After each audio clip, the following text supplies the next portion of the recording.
They say, Vanderbilt, know your place. Clark Lea says, no. And you're going to have to deal with our new bravado. It's Locked On Vandy. Here we go.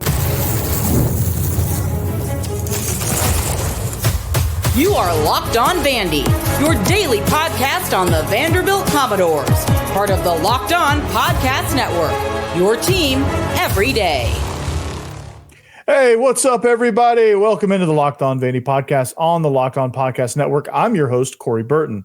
Thanks for making Locked On Vandy your first listen each and every day. And shout out to the everydayers or Locked On Vandy lovers, right? Shout out to all the lovers there. We're free and available wherever you get your podcast and on YouTube as a part of the Locked On Podcast Network, your team every single day. Well, got an action-packed show here. And, you know, this is all kind of going to be centered around hate, like the respect that Vanderbilt wants, the chip on the shoulder, all that stuff. But this episode, like I said, is brought to you by Monarch Money. Take control of finances with Monarch Money. Use code LOCKEDONCollege at monarchmoney.com for 50% off your first year. Like I said, the talk around Vanderbilt has always been the same. It's always people saying, it's just Vanderbilt. They're going to regress. They're going to go back to being 2-10. This is a fluke year. Know your role. Just, hey, you're Vanderbilt. Shut up. Go sit in the corner and go win baseball games, right? Clark Lea says no. All right, Clark Lea's pushing back on it. And we're seeing, I think, honestly, we're seeing where Diego Pavia is getting it from. And Vanderbilt, if you're understanding where these topics, if you're trying to figure out where these topics are coming from, Vanderbilt had a media day with where they interviewed the coordinators, Clark Lea, some of the key players. Like a lot of people got their chance to speak, and where usually Diego Pavia is the one cutting promos, he was abnormally subdued. Clark Lea was the one cutting promos, and then everyone else just kind of falling in line there. And of course, the opening lines have come out via FanDuel, excuse me. And the Charleston Southern one, it's an interesting opening line, and in a good way, but it is very, very interesting nonetheless. So, but Clark Lea, you hear him in all these interviews, and you can tell, like, when that question comes up, or like if he thinks that question's going to come up, he's kind of fed up with all that stuff, and I don't blame him, right? He had this to say in his media days. He says, I think people hang on to the past. They want to judge you for the past. They want Vanderbilt to play this certain specific role in the world, and we reject that. We talk about winning here, and they tell us to be quiet, retreat to our corner. We're just not going to do that. I want a team that's assertive and playing forward and leading aggressively, and you can't show up on Saturday and create that. That is something that has to be tangible 365 days a year. So I'm going to leave that quote up just for a little bit, because it is a little bit on the long side, on the wordy side. But, again, like I love this attitude, right? And I don't know if this is an attitude that Clark Lea has carried with him and is just now letting it out to the rest of the world. But you can tell that he kind of sort of had this attitude going into last year, and it just built and built and built and built. And honestly, the stuff that Diego Pavia is doing in these press appearances and the Bussin' with the Boys interviews, the Paul Feinbaum interviews, the stuff at media days, and all the stuff that he talking about national championship stuff, we thought he was just kind of, hey, Diego Pavia is driving all this. But given these comments right here, given this quote, Clark Lea is driving it. There's no doubt about it. And I don't know if I ever doubted that, because he never really refuted Diego Pavia doing that. I just thought Diego Pavia was the more loud approach to it. It's Clark Lea probably obviously thought about it. He probably obviously believes it the whole time. He's just never been this vocal about it, right? He's never really come out until recently talking about, hey, this is, it's us against the world. Like, people are telling us that when we talk about winning, shut up. Oh, that's cute. Oh, it's Vanderbilt. Shut up. Go and get in your place, right? And he's finally fighting back on that. And this is something that I think is some winning DNA type of stuff. Like, this is something that when you look at how championship programs act, winning programs act, this is the kind of thing. Like, the disrespect gets dealt with, right? And with Vanderbilt, I think it's a little disrespectful to say, hey, crawl back into your hole, shut up, you're going to go 2-10 again because you're Vanderbilt. Like it's a different era of college football, first of all. Like it's an NIL era now where I think Vanderbilt becomes a lot more competitive because of the opportunities they have if they choose to pursue them. And it appears that they are choosing to pursue those, which is a great thing. Basketball's pursuing it as well. They've decided, and I think they kind of set the tone for what football did, because I think on a smaller scale that they saw that experiment works, and they saw that they can build a NCAA tournament roster like that. So, hey, let's carry it over to football and let's just make this thing happen. So this is an attitude that I love to see. This is a pissed off Clark Lea. He is fed up with all that stuff, right? You look at this quote. He said, they tell us to be quiet, retreat to our corner. We're not going to do that. We're not going to do that. We reject that. We reject that notion that Vanderbilt's role in the SEC is to be the bottom dweller and just be that circled win for everybody. He's done with that. And I don't think he's ever believed in that role. I just don't think he's been as confident in standing up for that role. I think this is a testament to, hey, I finally got a great roster. I finally got a great staff. I finally got great pieces in place. And I think Vanderbilt as a university has some great pieces in place finally, with basketball and baseball and women's basketball and some of the other sports. Like, we can actually stick our chest out now, right? I don't think after year one losing to ETSU and celebrating like you won the Super Bowl against a 1-win Connecticut team, like I don't think that's grounds for really beating your chest over anything. The second year you had a little bit to be confident about, but it's still very new and he's still trying to figure things out. So like, I'm not sure he's coming out and saying these type of things, or I don't know that he's letting his team be represented in this type of way, because I don't know that Vanderbilt was ready for that. And then 23 comes, he almost loses his job. It's an awful year, and things just fell apart because they didn't have those glue guys. They didn't have that roster cohesion. They didn't have that staff cohesion. They didn't have anything in 23. And so, like, what's there to be confident about coming out of 23 into 24? Like, you're hopeful. You've hired some good pieces. You hired some guys that are, that helped you build what you have now, which is great. You have some mentors. You swallow your ego a little bit and say, listen, I need this, because there's a lot of people that are probably too proud to hire Jerry Kill, because they can't take the ego of him being the consultant and really hit, like, because he's kind of an influential person. He's a gregarious personality. Like, he is very much on the forefront, and the role that he's played with Vanderbilt's been perfect. And I think he's helped. I don't know if he's injected this type of attitude into Clark Lea. I think it's always been there. It's been kind of dormant for the reasons I just named, plus probably a lot more. But I think he's helped pull it out of Clark Lea. I think he's helped get these words out there and get this attitude really hammered down into the team. And this is something that I think is going to help this team go to the next level. I think it's going to take them to the next step. I think this attitude coming off of the bowl game into this offseason, I think the reason Diego Pavia is acting the way he's acting, he's always believed that. He's always kind of had that thought process. But he wasn't as public with that last year for obvious reasons.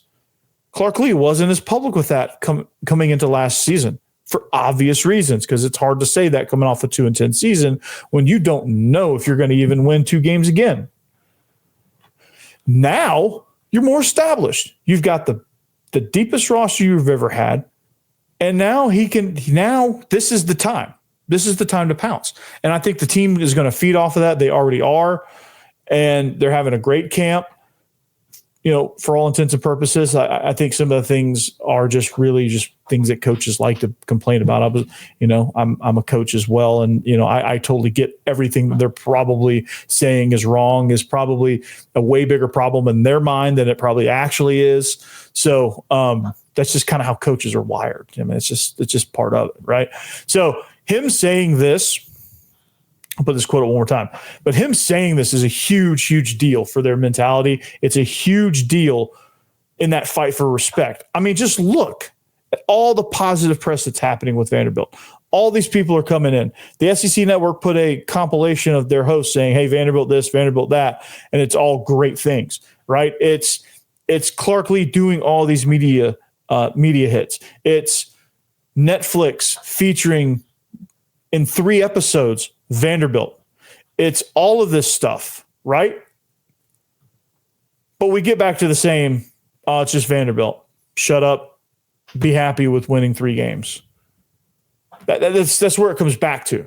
And he's tired of it. I don't blame him. I'm with him. And I think it's the reason why Diego Pavia has been so vocal with that as well. I think he's helping deliver that message in a way. And the rest of the team, I guarantee you, hears that. Right? The rest of the team is like, okay, we got Clark, we got Diego to go out there and represent us vocally.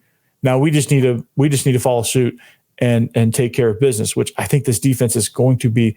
A lot of people are disrespecting this defense, but they return a lot of production. They built a lot of depth. And even on the SEC squad show, like outside of Jay Smith, I don't think anybody really believes that Vanderbilt can actually do it. And rightfully so, Vanderbilt has never actually done it except for, on very rare occasions. They've never actually backed up the notion that they're going to be good. This is their chance to do so, and I think that they will. So, good for Clark Lea. Kudos to Clark Lea. Stay in your place? No, we're not going to do that. Know your role. Shut your mouth. Quit talking. Be quiet. Go retreat in the corner. All of that. You're Vanderbilt. All of that. We reject it. Clark Lea rejects it. Diego Pavia rejects it, and this whole team rejects it. And as the host of Locked On Vandy, I reject it too. And that proof is in the pudding for sure. Right? I've been on multiple podcasts. I haven't predicted a single loss in any crossover episode or any media appearance or any other guest spot that I've done on other podcasts. I said we're going to beat South Carolina. I said we're going to beat Tennessee. I got hammered for it. I don't care. I think Vanderbilt's going to be good. I believe in this team because of Diego Pavia. Speaking of Diego Pavia, that dude's got to be laser focused now. Clark Lea was fired up. Diego Pavia was more subdued. Is it concerning? I don't know if it's concerning, but it is interesting to try to figure out what is happening there. But we're going to talk about what that means next. But first, I want to talk to you guys about Monarch Money, because most people can't name all their financial accounts or even what they're worth. I know I can't, and I don't have that many accounts. Whether it's 401ks, properties, investments, when you don't have the full picture, you can end up leaving money on the table. That's why there's Monarch Money. It's an all-in-one personal finance tool that brings your entire financial life together in one clean, easy-to-use interface on your laptop or your phone. So Monarch does all the heavy lifting for you. You can link all your accounts in minutes, see clear data visuals, and get smart categorization of your spending, and finally feel in control of your money without ever touching a single spreadsheet, because I know spreadsheets scare people to death, right? So is there subscriptions that I asked myself this question, like, what am I paying for? There's got to be some subscription I don't know about. SiriusXM, when I bought a new car, I got rid of SiriusXM. I was not listening to SiriusXM. I paid for it unknowingly because it was an auto draft. I was paying for it unknowingly for like a year. And I finally discovered it. And I finally discovered like there was like 2 separate payments coming up. I discovered all these problems. But had I had Monarch Money, wouldn't have had those problems. And that's why you should get it, right? And then budgeting, of course, is very, very important. You can do all of that. So don't let financial opportunities slip through the cracks. Use code LOCKEDONCollege at monarchmoney.com in your browser for half off your first year. That's 50% off your first year at monarchmoney.com with code LOCKEDONCollege. Also, I want to talk about Open Phone. Yeah, that's right. Open Phone is very, very interesting because if you're running a business, every missed call is money left on the table. Think about the last time you needed a service. If the first person didn't answer, did you wait? Probably not. You moved on. That's why you need Open Phone, so you never miss an opportunity to connect with your customers. Open Phone is the #1 business phone system designed to streamline and scale your customer communications, right? I know every single one of you have played the two phones game, like Kevin Gates. Just to keep businesses and personal calls separate, Open Phone solved that instantly, man. Your whole team can share one number and respond to customers like a shared inbox. No more, hey, you handle that? Who's got this one? Right? No more of that. And an AI agent handles after hours calls, answering common questions, captures leads, and so I never miss a customer again. So see why over 60,000 businesses trust Open Phone. They're offering Locked On listeners 20% off your first 6 months at openphone.com/lockedoncollege. That's openphone.com/lockedoncollege. They'll even port your existing numbers for free 99. Open Phone, no missed calls, no missed customers.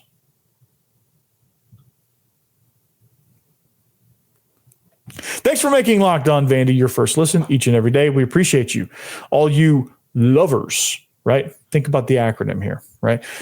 Thank you for making us part of your day. Thank you for making us part of your day every day. Thank you for the comments. Thank you for the listens, views, all of that stuff. However you get there, thank you.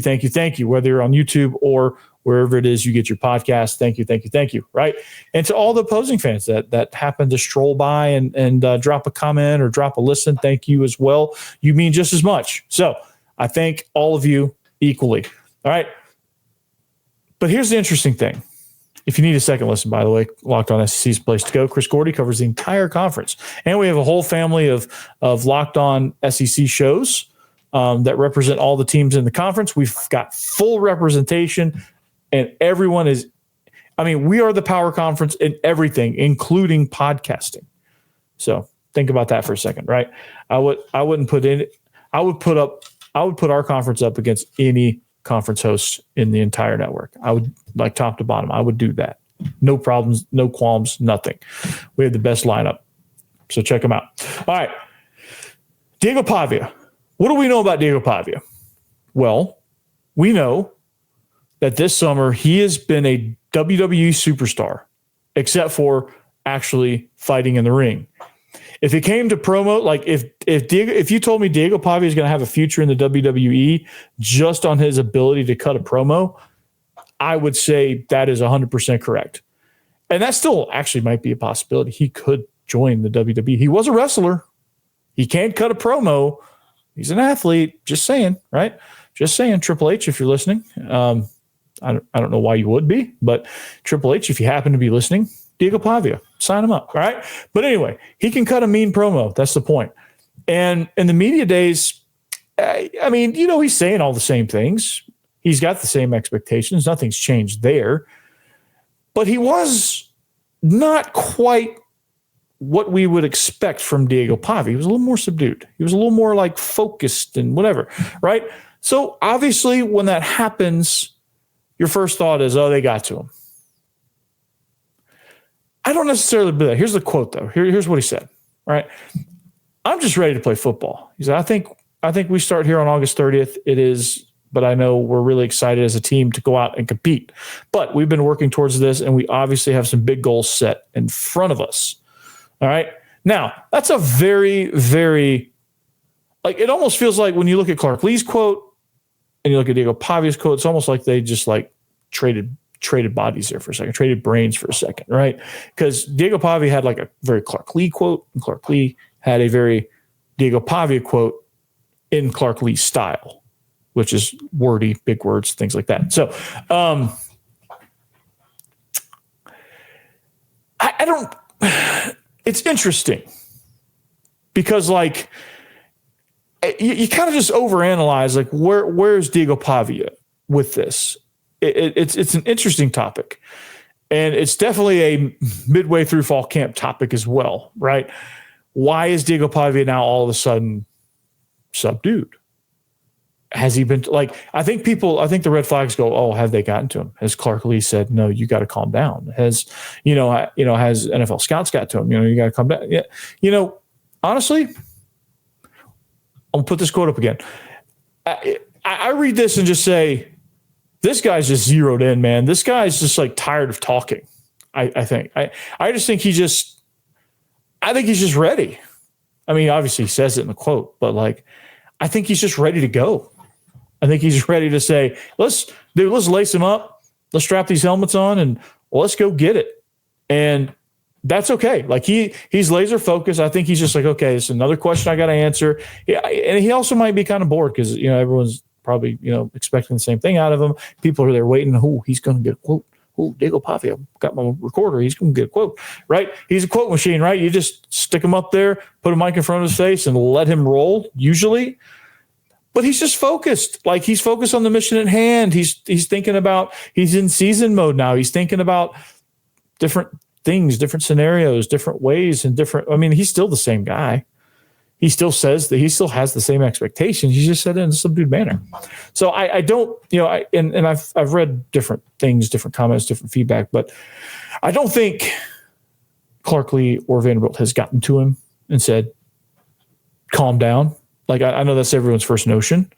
But I think I think the tone has shifted where I also think he knows he delivered the message. And now it's just kind of like, okay, he's going to set the tone of, okay, now this is the time we focus. This is the time we zero in. It's not June and we're not on busing with the boys. I'm in season mode. We're focused. Like, hey, I'm going to answer this question. I'm going to reiterate the standards. Here we go. Right? That's kind of the notion of it. And, I think it's kind of circulating to the team. Like, I think you're starting to see as camp progresses now, I think as some questions are being answered, you start to get into game prep mode. You just got to have that focused tone. You've got to have all of that sitting right there in front of you. And so that's all I think Diego Pavia is. Is he training himself for the NFL? I think in the NFL, you have to be flexible in your approach. Like you can have the bravado, you can have all of that. And NFL teams obviously know that. Okay. That goes without saying. They obviously know who he is.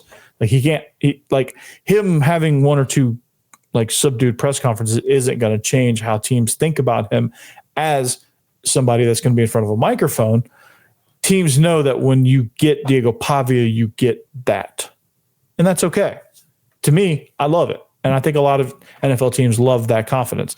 They'll probably work on him on saying too much all the time. Like they'll probably refine him, but they won't take that energy away. But I think the energy has shifted from we got to galvanize the team. We got to galvanize the city. I think he's gotten enough of a response and enough support now that now it's, hey, let's focus and let's go get the job done and prove that, hey, we deserve this respect. We deserved this support. We deserve the increase of these going up around the city, right? We deserve all of that. They got to prove that. And I think the tone of this quote suggests that. And it starts with Charleston Southern. The opening lines are out. There is a betting line on this if you want to take some action on FanDuel. But we'll talk about what that line is and why it's important next.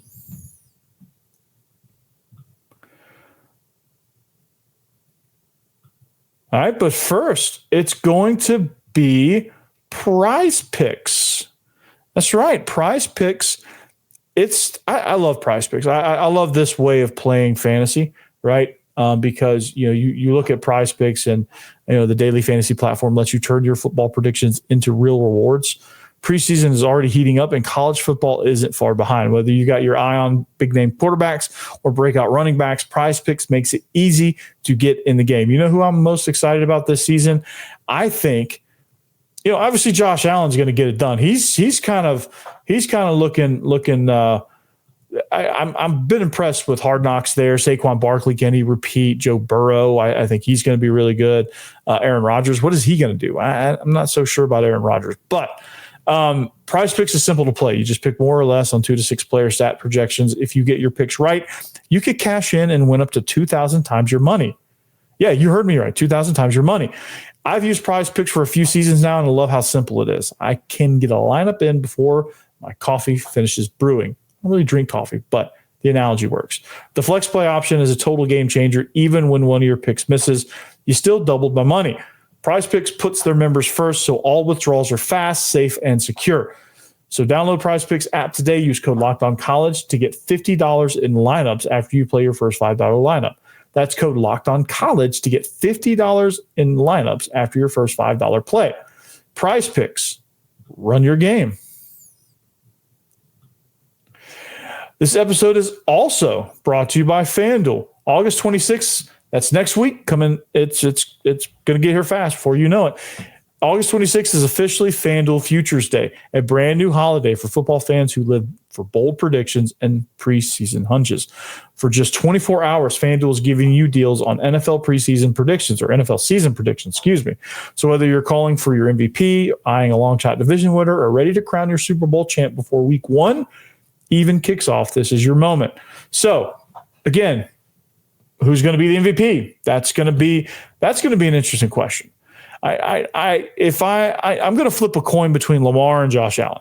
Like I think those two probably have the best chance. Josh Allen is incredible. I think Buffalo, there's going to be a team that wins the Super Bowl that's never won one before. Like I think Buffalo is so due. Their roster is loaded up. They're ready to make a run. Josh Allen, I think, is going to get over the hump. That's my bold prediction there. So you can also parlay your division winner dark horse as well. You can pick whatever floats your boat. So visit FanDuel app today and start planning your future bets now, because Futures Day is one day and one day only. FanDuel, play your game.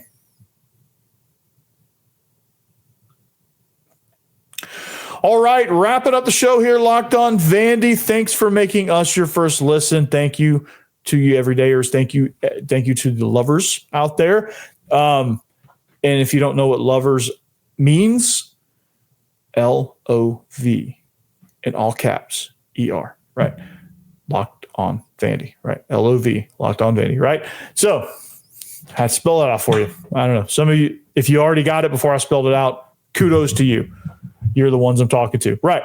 So all this talk, all this respect, all this stay in your place stuff, all this we're fed up here, and at some point it's going to be time to put up or shut up, right?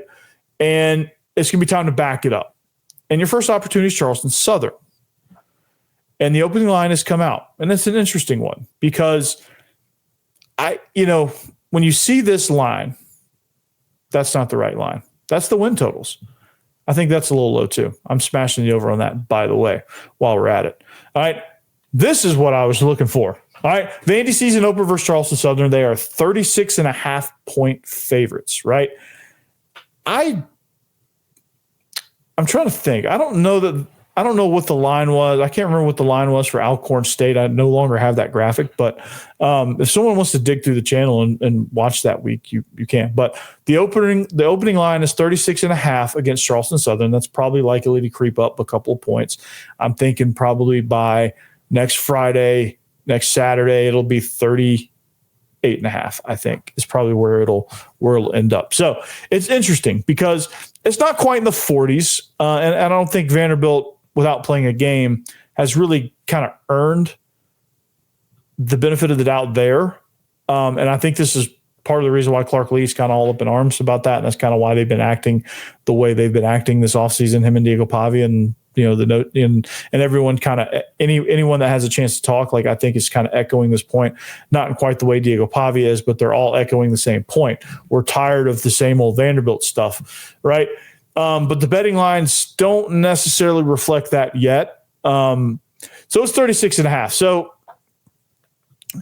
I think if you can get in at 36.5, I think you're going to be in great shape there, because I think they're going to, this is going to be a hyper-focused team this year. I think mentally, emotionally, as a team, culturally as a team, they're way more mature than they were this time last year.